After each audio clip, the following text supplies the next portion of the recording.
Bienvenidos y bienvenidas a otro programa Identidad. Es un gusto para Unión Radio recibirlos en este lugar para que juntos vayamos a aprender un poco más acerca de la palabra de Dios. ¿Estás listo? Nosotros lo estamos.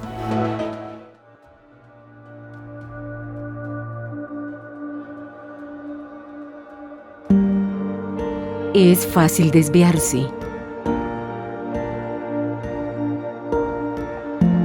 Perderse en los laberintos de pertenencias. Perder la perspectiva de quién eres.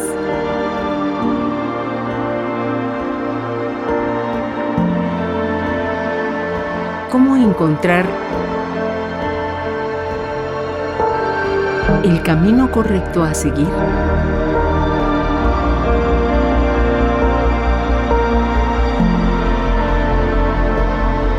Para descubrir por qué Dios te hizo.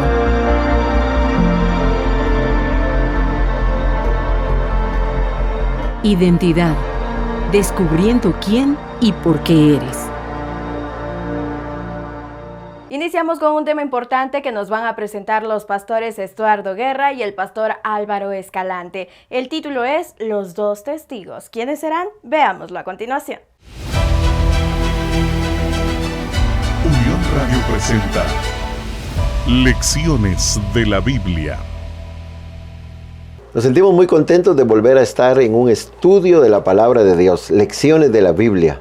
Esta vez con un tema muy interesante. Es un tema que muchas veces las personas a veces tienen un poco de confusión porque no han entendido bien, no han escudriñado las escrituras o no han estudiado diligentemente para tomarse el tiempo, porque las mismas escrituras sabemos que siempre nos dan la explicación y la enseñanza correcta. El título, Los dos testigos. Los dos testigos, y es que en la lección anterior aprendimos una sola, que es sola escritura. Cuando uno mira ese principio se da cuenta que la Biblia se va explicando ella misma. Y este tema, los dos testigos, que es un tema profético, tiene que explicarlo la misma Biblia. Algunos han inventado sus teorías y tienen algunas ideas equivocadas. Pastor. ¿De quiénes son los dos testigos? Claro. Algunos piensan que son algunos seres humanos que han estado en alguna época de la historia. Y así confunden a las personas, a los que no son estudiosos. Por eso hay que ir a las escrituras, para que ellas mismas nos den la respuesta. Venimos avanzando en el tiempo oscuro, en toda esa edad media donde hay mucha dificultad para conocer las escrituras, pero aprendimos que aún en esas dificultades la palabra de Dios se mantuvo. Tal vez hay que hacer refrescar un poquito la memoria, ¿verdad? Del año 538 a 1798 hay 1260 años. Y entonces la Biblia se refiere a los 1260 años de diversas maneras. Así es, vamos a ver esos tiempos proféticos como son marcados en la Biblia. Lo encontramos tanto en Daniel como en Apocalipsis. Y solo por decir números vamos a mencionar entonces que en unas partes de Apocalipsis dice 1260 días. Uh-huh. En otra parte de Apocalipsis, que es otro texto, dice 42 meses. Y en Daniel, ¿cómo lo dice? 3 años y medio. Pero lo dice tiempos y medio tiempo. Correcto. Que a la suma son 3 años y medio. Así es. Si nosotros tomamos un momento y a un tiempo le ponemos 360, a 2 tiempos le ponemos 720, que son los días de un año, 2 años, 720, y luego le ponemos al otro 180, la mitad de un tiempo, entonces hacemos la suma y nos va a dar 1260. Si decimos que son 42 meses, 42 por 30, nos va a dar 1260. ¿Qué estamos diciendo? Que todas las cantidades son la misma. Es el mismo tiempo indicado con diferentes maneras, pero es 1260 días, que sabemos que son 1260 años en la historia de la iglesia, en la época oscura de este mundo. Allí permanecieron los dos testigos. Pero pastor, ¿quiénes son los dos testigos? Antes de que avancemos, porque entonces vamos a estar allí. Ya dijimos que algunos confunden creyendo que son seres humanos, pero nosotros entendemos claramente que los dos testigos son el Antiguo Y el Nuevo Testamento. Por eso dice Isaías 48, sécase la hierba, marchítase la flor, mas la palabra del Dios vivo permanecen para siempre. Zacarías hace referencia a los dos testigos. Entonces algunos piensan que Moisés y Elías, Sí. y algunas otras teorías que mejor ni las mencionamos, pero realmente la Biblia es clara. El Antiguo y el Nuevo Testamento son los dos testigos. Y esos dos testigos, dice en una porción de las Escrituras, porque estamos viendo Apocalipsis 11, esos dos testigos se encargaron de dar ese testimonio del mensaje correcto de la palabra de Dios. O sea, permanecieron en medio de toda dificultad, dando la luz que las personas necesitaban, que no fue apreciada, que no fue valorado lo que ahí decía, pero sí hubieron reformadores que se encargaron de difundirlo. Pero tiene una descripción muy clara la palabra de Dios, que dice que esos dos testigos iban a estar vestidos ¿de qué? De silicio. De silicio. ¿Por qué razón? ¿Qué es silicio? ¿Qué entendemos nosotros cuando la Biblia nos enseña de que algunas personas tenían esa vestimenta de silicio? Porque estaban en una crisis. En una crisis, estaban de O en duelo, estaban en un funeral. Y porque también era un acto de humillación estar vestido de silicio. Pero ¿por qué los dos testigos van a estar vestidos de silicio? Porque en esa etapa, en la Edad Media, la palabra de Dios fue atacada con todas las fuerzas del enemigo. No hay otra manera de atacar directamente a Dios que atacando su palabra. Cuando la palabra de Dios se opaca según el diablo, entonces la gente toma sus propias decisiones, comienza a pensar en su razón, comienza a pensar en sus ideas, en filosofía, y comienzan a tener prácticas extrañas. Y esto nos dice también que no podía ser revelada abiertamente, entonces estaba como teniendo algo que la velaba, la cubría, cuando decimos también que estaba en sacos, porque también en unas versiones dice que estaba como en sacos. En sacos de silicio. Entonces nos está diciendo prácticamente que no podía ser abierta la escritura y tener la facilidad de llegarla de todas las maneras. Siempre tuvo que ser como a escondidas, tuvo que ser como que si fuera un delito tenerlo, porque así lo consideraban las personas, pero allí se mantuvieron los dos testigos dando la verdad y la luz al mundo. Ahora, yo quiero decir algo, y tal vez aquí es un pequeño paréntesis, pero se aplica a este tiempo. Son los dos testigos, es el Antiguo y el Nuevo Testamento. Así es. Ahora, usted está diciendo que algunas veces fue metida en sacos. Ahora, tengamos cuidado, porque los dos testigos, repito, son el Antiguo y el Nuevo Testamento. Algunos quieren seguir teniendo en saco el Antiguo Testamento, Sí. y solamente tienen libre el Nuevo Testamento. Que eso ya pasó. Que eso ya pasó. Salimos de la Edad Media, pero algunos siguen escondiendo parte de la palabra de Dios. Y no, los dos testigos dan testimonio de Cristo, dan testimonio de la verdad y dan testimonio de nuestro Dios. Sí, es que cuando hablamos de estar en sacos, lo dijimos en los dos aspectos. Físicamente, porque tenía a veces que ir como escondida en un saco. Correcto. Y también lo decimos de una manera simbólica, como está escrito en Apocalipsis, porque no podía ser descubierta. Estaba prácticamente allí dando su mensaje, pero no con toda la facilidad y libertad que se necesitaba. Pero aún así, testificó. Los dos testigos hablaron, aún con vestidos de silicio, aún en sacos, porque prácticamente se humillaron los mensajes de la palabra de Dios, porque eran menospreciados y eran atacados. Pasamos a un periodo muy interesante. El fin de los 1260 años es 1798, pero unos pocos años antes, 1789, ocurre un hecho histórico, la Revolución Francesa. ¿Qué vamos a tocar un poquito de la Revolución Francesa? Bueno, en la Revolución Francesa sucede lo contrario a lo que estaba pasando. Es otra confusión también. Porque en la Revolución Francesa entonces sí se echa por tierra no solamente la Biblia, sino se echa por tierra también las creencias populares. Y entonces se comienza a endiosar la razón. Y hay decretos. Hay decretos. De que ya no más nada religioso, de nada más creencias, solamente la razón. Ahora aquí podríamos decir, pastor, que no sabemos qué es lo peor, si la enfermedad o la medicina que le están dando, ¿verdad? Dios tiene la cura para todos nuestros males.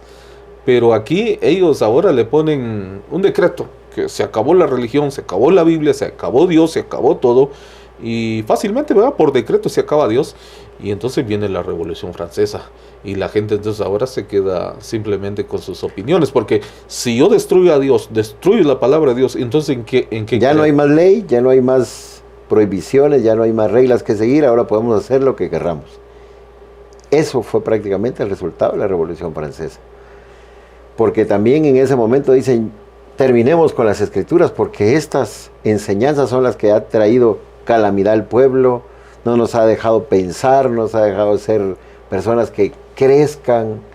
En muchos aspectos acusaron a la Biblia, porque al final entendemos que lo que Roma hizo, las enseñanzas de la iglesia dirigida por los papas, fue eso, causar confusión, engañar a las personas, que ahora ellos la toman contra las Escrituras. ¿Y qué hacen? Asesinar a los dos testigos. Simbólicamente dice que mueren los dos testigos. Y qué triste es que, digamos, ahora no tenemos Biblia. Si la Biblia está asesinada, si los dos testigos no aparecen, entonces nosotros con nuestro propio razonamiento vamos a pensar lo que querramos. Y esto es lo mejor, vamos a decir. Y cuando lo hacemos de esa manera, vamos a ir al fracaso.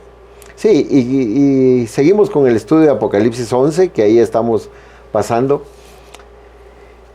Surge, dice Apocalipsis 7, la bestia que sube del abismo, que sabemos que es Satanás, y hace guerra contra ellos, y los vencerá y los matará. Simbólicamente nos está diciendo que iba a suceder algo. Todas las Biblias eran llevadas para ser quemadas. Las colocaban en las plazas en la época de la Revolución Francesa, solo La Razón, hacen su festival de La Razón, y la celebración es que las Biblias, todas las Escrituras son quemadas. Y ahí el comentario dice que hasta se alegraron los demonios y los seres humanos, porque ahora ya no había más que obedecer, ya no había nada que iba a detener lo que los hombres quisieran hacer. Y hay algunas cosas que pasaron ahí a raíz de todo eso, o si nosotros nos ponemos a pensar, cuando quitaron la Biblia, prácticamente terminaron con algunos principios que son principios universales. No solamente terminaron con algunos detalles, sino que ahora, si no tenemos principios universales, ¿quiénes somos? ¿Verdad? Ahora ya no hay quien nos diga que no hay que matar, no hay que robar, no hay que obedecer a Dios. Ellos querían eliminar esa idea, pero hay cosas colaterales que sucedieron y que los llevó a una perdición completa.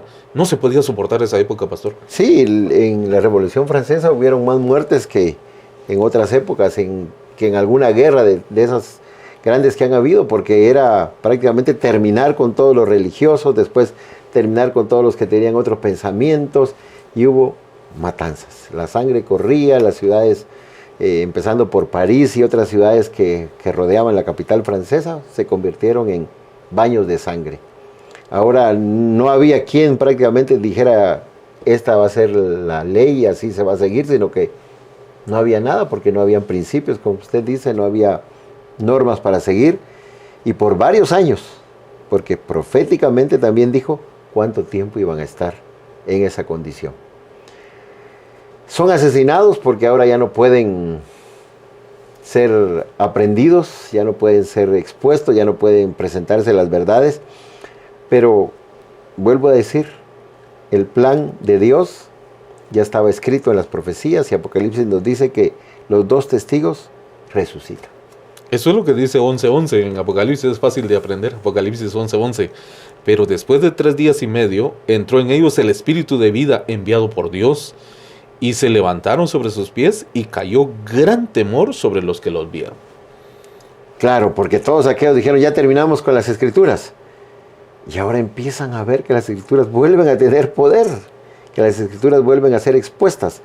Ese mismo decreto que había sido colocado en un momento, 3 años y medio después, dan un decreto donde hay ahora otra vez oportunidad de tener prácticas religiosas o creencias. Las personas tienen la libertad de volverlo a hacer. No lograron nada con lo primero. Lograron que el país prácticamente se fuera destruyendo. Y muchos de ellos huyeron, los pensadores, personas que eran muy capaces de hacer muchas cosas, se fueron porque no iban a soportar esa vida por muchos años. Así que 3 años y medio después, entonces las autoridades dan marcha atrás, ahora permiten y resucitan. Pero la profecía dice que Dios coloca en ellos ese poder. Dios hace que las Escrituras ahora vuelvan a circular. ¿Y por qué las personas quedan con gran temor y también con una gran impresión? Porque las escrituras, después de que prácticamente ya no estaban, ahora aparecen nuevamente, pero con una circulación grandísima. Ahora hay escrituras porque aparecen quienes la traducen, quienes la imprimen, pero ya no en pequeñas cantidades, sino que en grandes cantidades, y la Biblia empieza a circular. Entonces, por eso ahora es tan impresionante. Dice, nosotros creímos que la habíamos terminado y en lugar de desaparecer, ahora la vemos circular en idiomas y por muchos lugares del mundo.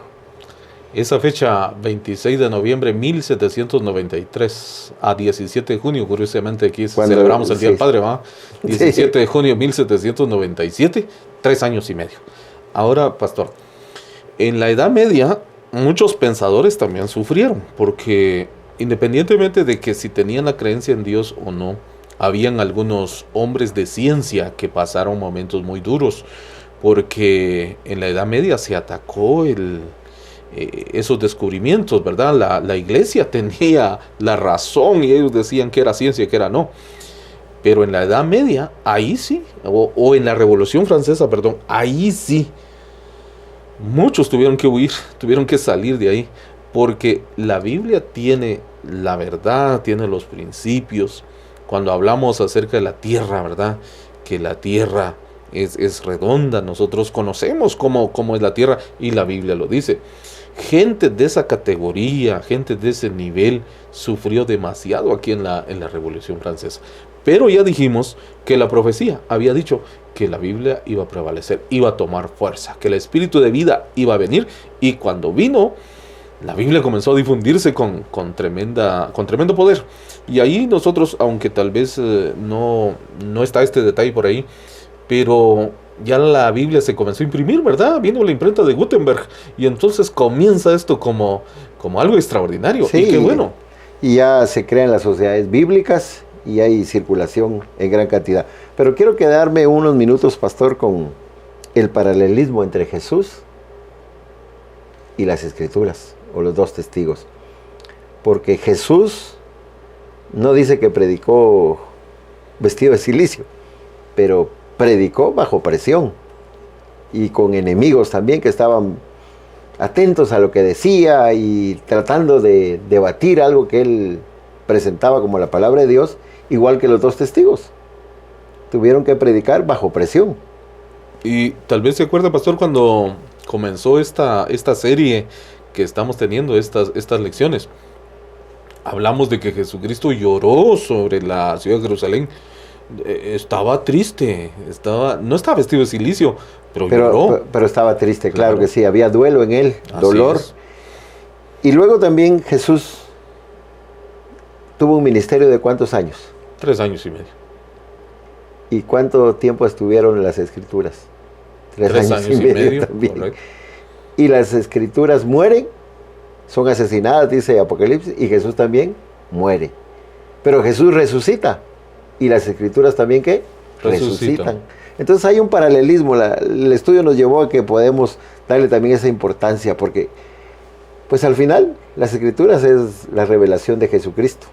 Es todo el mensaje de Dios y todo lo que Dios ha hecho para presentarnos un plan de salvación. Y si queremos seguir relacionando esto, Jesucristo dijo: yo soy la luz del mundo. Salmo 119 dice: lámpara es a mis pies tu palabra y lumbrera mi camino. O sea, la palabra de Dios es una luz. Es la verdad. Es la verdad. Y Jesús es la verdad. Es la luz y es la verdad. Y todos los tiempos que hemos mencionado coinciden también con Jesucristo en su ministerio. Así es. Entonces los dos testigos cumplieron su ministerio, aunque tuvieron que hacerlo con cilicio, pero lo hicieron. Ahora soportan el ataque del enemigo y prácticamente creyeron que estaban muertos, pero no, resucitaron. Aparecen nuevamente y con gran fuerza ahora difunden la verdad y en muchos idiomas, porque esto también nos lleva a entender que eso se puede comparar no solo con la vida de los dos testigos, lo que Dios ha hecho, sino también con la vida de todos nosotros los seres humanos que estamos en este mundo y el gran plan de Dios, porque avanzamos un poquito más en Apocalipsis 11, que estamos viendo la historia de los dos testigos, Y luego vemos entonces que hay en el verso 17 dice, Señor Dios Todopoderoso, que eres y que eras, te damos gracias porque nos has asumido con gran poder y has comenzado a reinar. Ahora empieza a hablar del reino de Dios y que los reinos serán dados a Dios, de la victoria final de Dios. Así como el enemigo lo intentó pero no pudo con los 2 testigos, estos últimos versículos del capítulo 11 de Apocalipsis nos dicen que Dios es el que va a triunfar. La verdad, la palabra de Dios triunfará y el mensaje de Dios va a triunfar. Y los reinos le serán dados a Él porque es el Dios Todopoderoso. Muy bonito, o sea, nosotros tenemos aquí en la palabra de Dios la misma verdad. Alguien dijo, ¿verdad? Un día, yo me siento seguro porque ya leí la última parte de esta historia y había leído Apocalipsis. Ahora aquí en el capítulo 11 nuevamente se vuelve a hablar de ese reino extraordinario que la verdad va a triunfar. Por más que el diablo quiera opacar la palabra de Dios y por más que él quiera desacreditar el poder de Dios en la vida del ser humano, la Biblia prevalece, el reino de Dios es una verdad, es una realidad. Y qué bueno que nosotros también nos preparemos y estemos seguros de que el Señor un día va a reinar para siempre y su palabra permanece por la eternidad. Podemos decir que este capítulo 11 es como una síntesis de la historia. Inicia con el ataque al enemigo, con el intento de destruir la fe cristiana, las escrituras, pero termina con el triunfo de Cristo. Porque sería triste, pastor, que solo hablemos de la Edad Media, de 1260 años, de época oscura, que hablemos que los 2 testigos estuvieron en la plaza y fueron asesinados y estemos diciendo, ¿verdad? Este es el enemigo, esta es la Roma cristiana, este ataque vino en contra de la Biblia. Pero que al final no sepamos cómo termina la situación. Y es un anticipo, porque ahorita puede ser que algunos de los que están escuchando, algunos de los que están en sintonía y están atentos a ver, tal vez están pasando por dificultades, por ser cristianos, por mantenerse con la fe, porque han decidido ser leales al pacto que hicieron con Dios, tienen problemas en el trabajo, tienen problemas en la familia, tienen alguna enfermedad y a veces están como ansiosos o a veces sienten que no llega el momento del triunfo. Tal vez decirles que Dios tiene un tiempo y los tiempos de Dios se cumplen. Así como habló del periodo oscuro de 1260 años, también dijo cuánto tiempo iban a estar los 2 testigos muertos allí de manera simbólica, pero también después dice que resucitan. Entonces puede ser que una persona ahorita esté pasando por situaciones muy difíciles, pero debe tener la esperanza que después de un tiempo viene la victoria. Viene la victoria, pastor, porque tal vez yo le cuento una historia así en un minuto, rapidito. Hay cosas que tal vez la gente no ha visto, pero yo sí vi una persona que estaba siendo atacada por los demonios, de verdad, una situación real. Y entonces un día llegan los hermanos, porque un día nos preguntó él a nosotros, díganme la verdad, ¿quién tiene más poder? ¿El diablo o Dios? Llegó al punto que nos hace la pregunta directa, porque él sentía que los diablos lo estaban atacando demasiado. Y mire que un día los hermanos abren la Biblia con él y estaban en un espacio abierto, no había techo. Abren la Biblia con él y cuando abren la Biblia se fue, pastor. Se fue como 20 minutos y el hermano se queda viendo y los hermanos se quedan viendo y también al hombre que le están dando estudios se queda más sorprendido. Ya vieron el diablo, que no sé qué. Como a los 20 minutos cayó la Biblia. Los hermanos recogieron la Biblia porque era la misma Biblia que estaban usando. Recogen la Biblia y le dijeron al hermano, aquí urge que te entregues a Cristo. Hubo una lucha el día que lo bautizaron, pero finalmente el hombre murió tranquilo, en paz. Pero muchos años después sirvió a la iglesia y la palabra de Dios prevaleció ahí. Algunos están enfermos, algunos están tristes, algunos tienen sus hogares tal vez deshechos a punto del divorcio, pero Dios tiene un final feliz y extraordinario para sus hijos. Así es. Así que tenemos que entender que aunque a veces pareciera que el enemigo está triunfando, al final el verdadero triunfo va a ser de Dios. Y eso es lo que nos debe a nosotros animar, a confiar, a esperar que ese Dios sabe el momento en que nos va a dar la victoria. Y si estás pasando por una prueba, una dificultad, sigue confiando en Dios. Dios sabe el tiempo exacto para darte fuerzas, aliento y la confianza que Él está contigo, y después vendrá el amanecer glorioso, la victoria. Claro que sí, amigos, damos gracias a Dios por estas lecciones. Queremos seguirlos invitando a que siempre estén pendientes de la radio, su transmisión, para que estén pendientes también de las redes sociales. Uno puede encontrar la palabra de Dios de manera directa en la Biblia, pero también escuchando, también a través de estos programas, conocemos nosotros y vemos pincelazos de la palabra del Señor. Así que estás invitado a estar siempre en sintonía de la radio.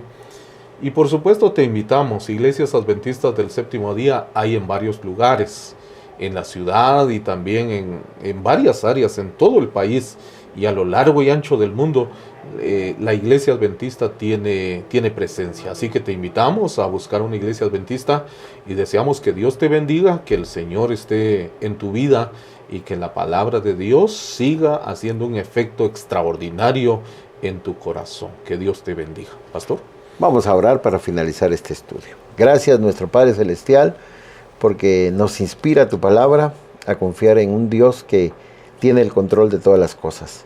Un Dios que no deja a sus hijos abandonados, sino que un Dios que está con ellos en todo momento. Los reformadores lucharon, pero allí estaba la palabra de Dios para inspirar sus vidas. Y también tu palabra nos anuncia el triunfo final de la verdad, el triunfo final de Jesús sobre todas las huestes del mal, sobre todos los intentos del enemigo. La victoria es segura en Cristo Jesús. Y nosotros también debemos confiar que así como la palabra ha triunfado, como Jesús ha triunfado al morir y resucitar al tercer día, nosotros también podremos triunfar si siempre estamos unidos a Jesús, tomados de su mano poderosa y caminamos en comunión con Él. Bendice a cada uno de tus hijos que ha sintonizado, ha escuchado, ha visto esta transmisión, este estudio, que pueda confiar en que Dios es el vencedor y Dios dará la victoria, el reino prometido a cada uno de sus hijos. Gracias por escucharnos, oramos en el nombre de Jesús. Amén. Amén.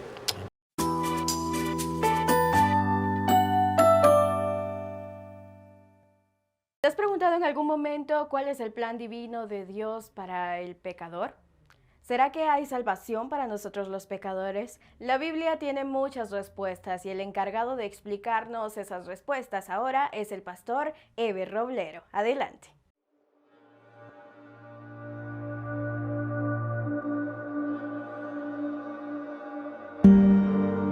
Es fácil desviarse. Perderse en los laberintos de pertenencias. Perder la perspectiva de quién eres.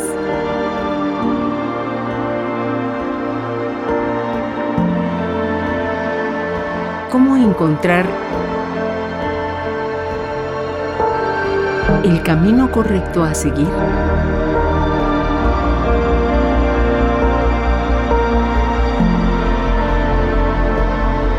Para descubrir por qué Dios te hizo.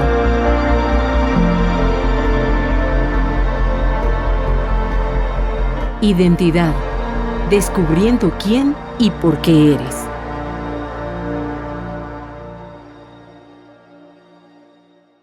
Una vez más, gracias por estar en sintonía y también allí viéndonos por este medio para el estudio de la palabra del Señor.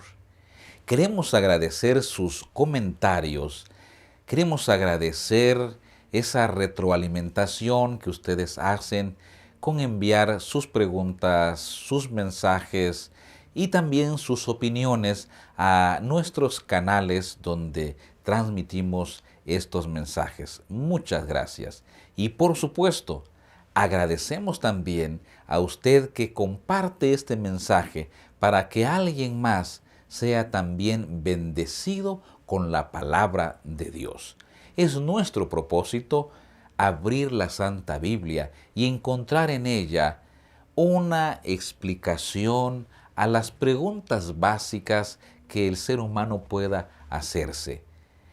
estando claros, como dice la Biblia también, que las cosas secretas pertenecen a Dios, mas las reveladas son para nosotros y nuestros hijos. Por eso, hoy vamos a continuar con lo que hemos estado hablando anteriormente y estamos viendo el tema del gran conflicto. Y ya hemos mencionado el origen del pecado en un ambiente perfecto. ¿En quién inició? ¿Dónde inició? ¿Cuáles fueron los motivos? Hemos también visto las consecuencias del pecado y mencionamos que hubo consecuencias inmediatas, hay consecuencias aún porque fueron consecuencias a largo plazo y consecuencias, por supuesto, de carácter universal también. Ahora, vamos a tocar algo más de este tema y nuestra pregunta para hoy es: ¿qué otras consecuencias trajo el pecado? Ese es nuestro tema de hoy. ¿Qué otras consecuencias trajo el pecado? Así que invitados a abrir la palabra del Señor, a confirmar en la palabra del Señor y por supuesto a comprender que lo que nos ocurre lamentablemente es porque aún existe el pecado, pero que no es el plan de Dios ni tampoco será la eternidad así, porque el plan de Dios es que esto pueda terminar y más bien habrá, pero vida eterna en Cristo Jesús. Veamos entonces, ¿qué otras consecuencias trajo el pecado? En primer lugar, el pecado trajo dudas sobre la palabra de Dios. Si estudiamos Génesis capítulo 1, capítulo 2 y capítulo 3, vamos a darnos cuenta que la palabra de Dios es verdadera, en el sentido que cuando Él hablaba, por ejemplo, en el capítulo 1, las cosas llegaban a existir, porque Jehová hablaba. En el capítulo 2, ahora Dios hace una advertencia a Adán y a Eva y le dice: de todos los árboles del huerto puedes comer, menos del árbol de la ciencia del conocimiento del bien y del mal no comeréis, porque el día que de él comieres, ciertamente moriréis. Como esta declaración vino de Jehová, fue Dios quien dio esta advertencia, entonces esta advertencia era real, era verdadera. Y Adán y Eva tenían que aceptarla y creerla, porque la boca de Jehová lo ha dicho. Sin embargo, cuando vamos al capítulo 3 de Génesis, entonces la serpiente, que era astuta más que otros animales, cambia la palabra de Jehová. Y la serpiente dice: con que Dios os ha dicho, no comáis de ninguno de estos árboles. Totalmente contrario a lo que había dicho Dios. Y entonces llegó la duda a Eva. Llegó la duda a Eva. Aunque ella inmediatamente responde: no, Dios ha dicho que de todo árbol podamos comer, menos del árbol del conocimiento del bien y del mal. Y entonces la serpiente ya había captado la atención de Eva, ya había sembrado la duda en Eva y le dice: no, lo que pasa que sabe Dios que el día que de él comáis, seréis como Dios. Seréis como Dios. Y ahora Eva más duda, porque se puso a pensar: o sea que hay una razón por la cual Dios no quiere que comamos de este árbol. Él no quiere que seamos mejores, que lleguemos a otro nivel, que alcancemos la deidad, que podamos ser Dios. Ah, ¿qué tal si pruebo? Y entonces dice Génesis capítulo 3 que Eva vio, Eva codició, Eva tomó, Eva comió y luego se escondieron. ¿Por qué? Porque una consecuencia más de la entrada del pecado es sembrar duda sobre la palabra de Dios. Y hoy día Satanás sigue con eso todavía. Porque para muchos entonces la Biblia ya no es la palabra de Dios, es un libro de referencia, nada más para asuntos de moral y de ética, pero ya para muchos ha dejado de ser la palabra de Dios. Y estoy hablando aún de nosotros que decimos ser cristianos, porque a veces decimos, bueno, esto dijo Dios, pero de plano fue para otro tiempo, para otras personas, en otros lugares, allá en el pasado. Pero ahora las cosas ya no son así. Ahora debe haber un poco más de flexibilidad. Y entramos en duda. O a lo mejor cuando dice Jesús, por ejemplo, he aquí yo vengo en breve. Y nos preguntamos, pero ¿a qué brevedad se refiere? Papá decía lo mismo. Yo he dicho eso, le enseño a mis hijos eso, pero él no viene, yo veo que la maldad abunda. Y empezamos a dudar, ¿será que realmente va a venir? ¿No será que nuestra maldad es tan grande que ya no merecemos eso y que de todos modos no hay ninguno que pueda salvarse? Y entramos en duda. Una de las consecuencias del pecado es poner en duda la palabra de Dios. Pero yo quiero decirte en esta ocasión, cuando Dios habla, habla de verdad y habla la verdad. Por eso el Nuevo Testamento dice, santifícalos en tu palabra. Tu palabra es verdad. No tengamos dudas. No dudemos. La palabra de Dios es segura. La palabra de Dios es certera.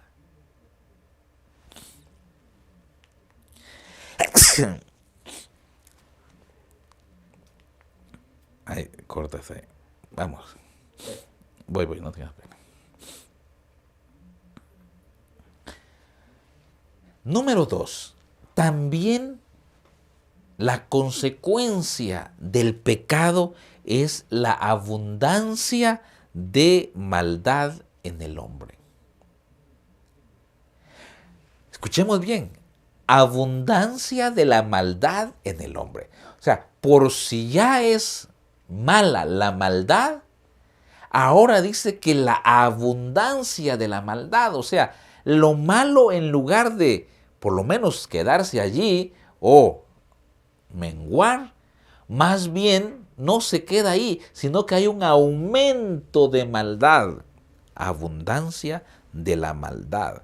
Romanos 1, 29 y 30 dicen, estando atestados de toda injusticia, fornicación, perversidad, avaricia, maldad, llenos de envidia, homicidios, contiendas, engaños y malignidades, murmuradores, detractores, aborrecedores de Dios, injuriosos, soberbios, altivos, inventores de males, desobedientes a los padres.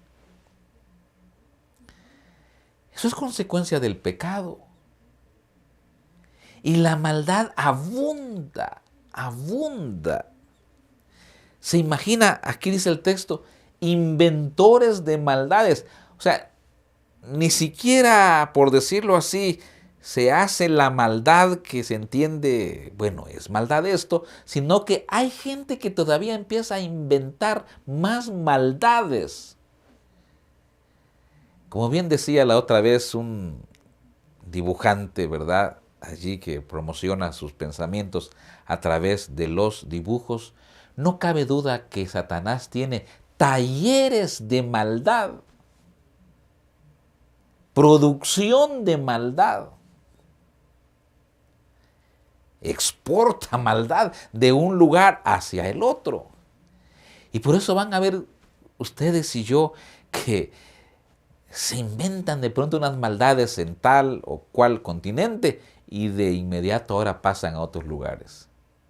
Solo por mencionar algo, a tal punto que Santiago 4:4 llega a expresarse así de la abundancia de la maldad.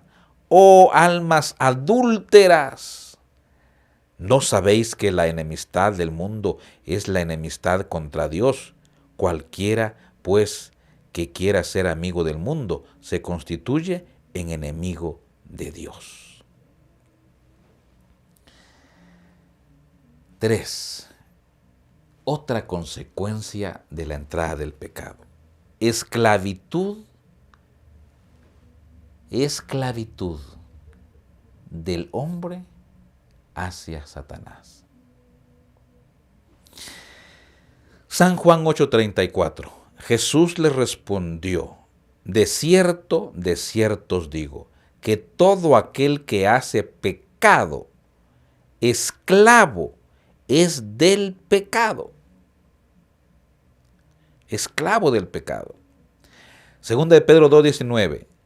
Les prometen libertad y son ellos mismos esclavos de corrupción, porque el que es vencido por algo es hecho esclavo del que lo venció. Triste esta consecuencia, porque un esclavo hace lo que el amo le dice.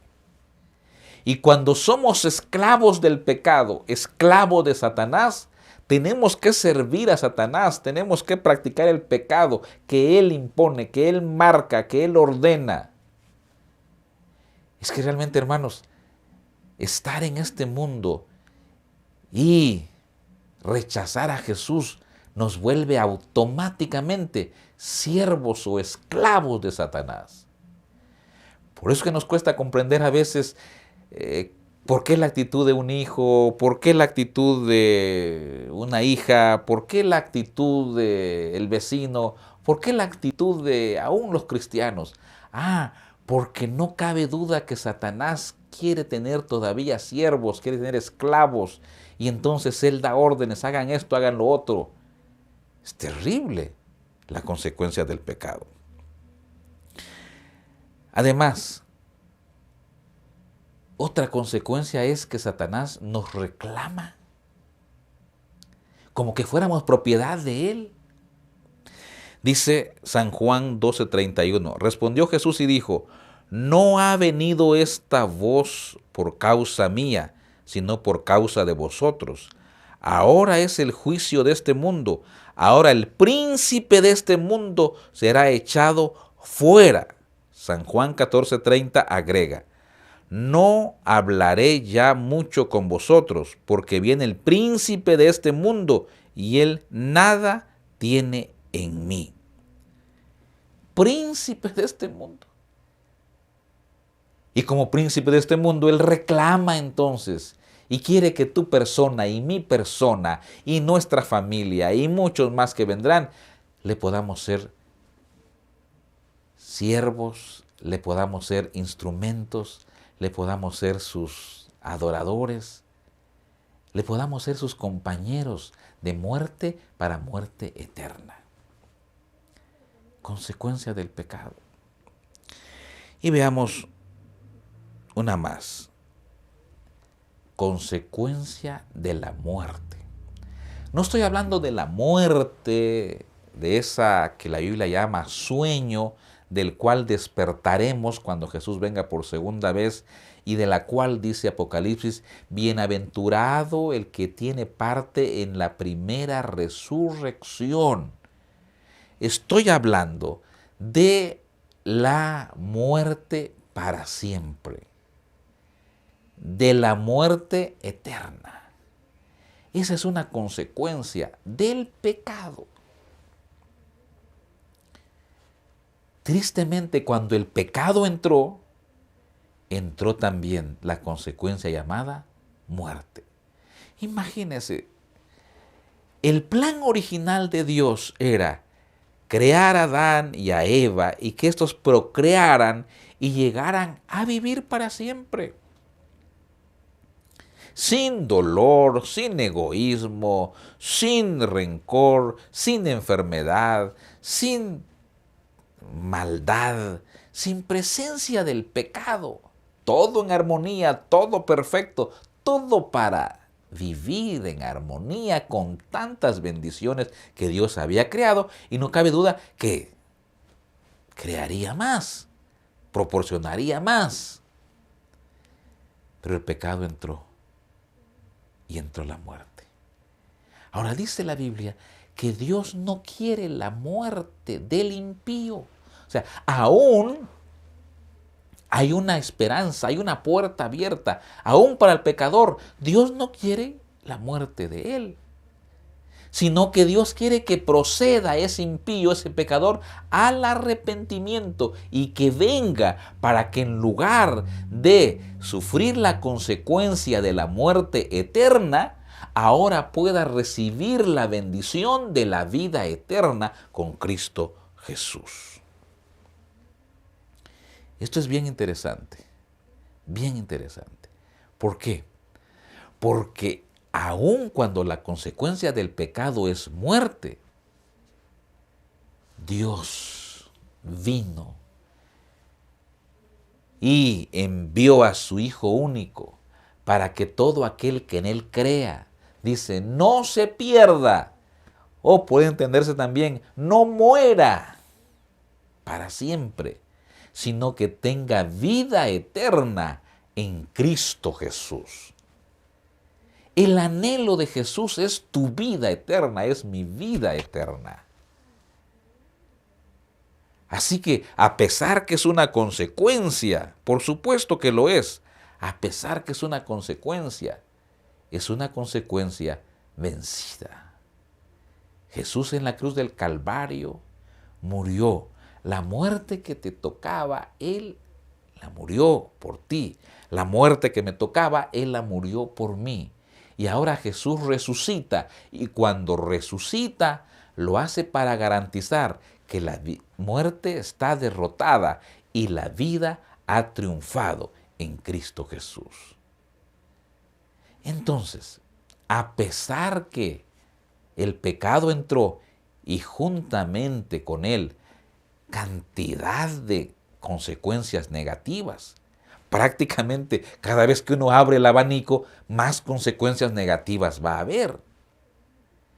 Pero un día llegará, y muy pronto llegará ese día, en que ese abanico será cerrado, tomado ese abanico y echado al fuego, juntamente con Satanás y sus ángeles, y por supuesto, aquellos que en algún momento no se arrepintieron de sus pecados, no confesaron sus pecados, no tomaron en serio el regalo de la vida eterna, no hicieron caso a la palabra de Dios.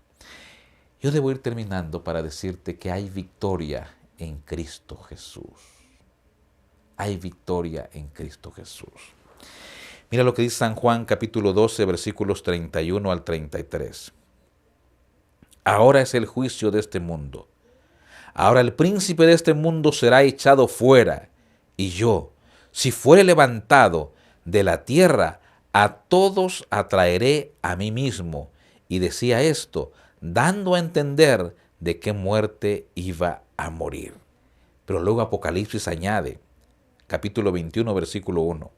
Vi un cielo nuevo y una tierra nueva, porque el primer cielo y la primera tierra pasaron, y el mar ya no existía más.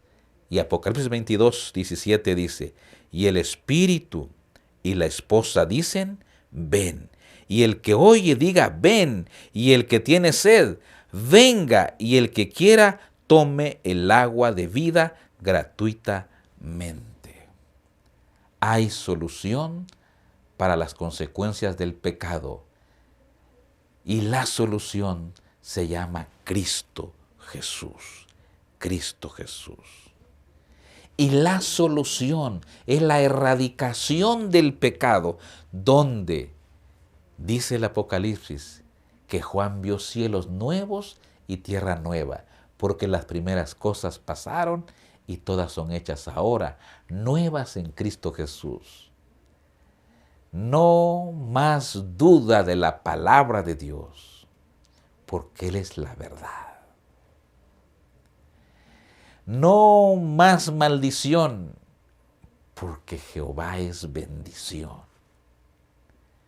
El pecado y sus consecuencias finalmente terminarán. Y ahora se vivirá ese propósito con el cual Dios crió a Adán y a Eva y los puso en el huerto del Edén. Alguien ha mencionado el Edén restaurado, del Edén al nuevo Edén. Del anhelo de Dios al huerto del Edén, al anhelo de Dios a los cielos nuevos y tierra nueva.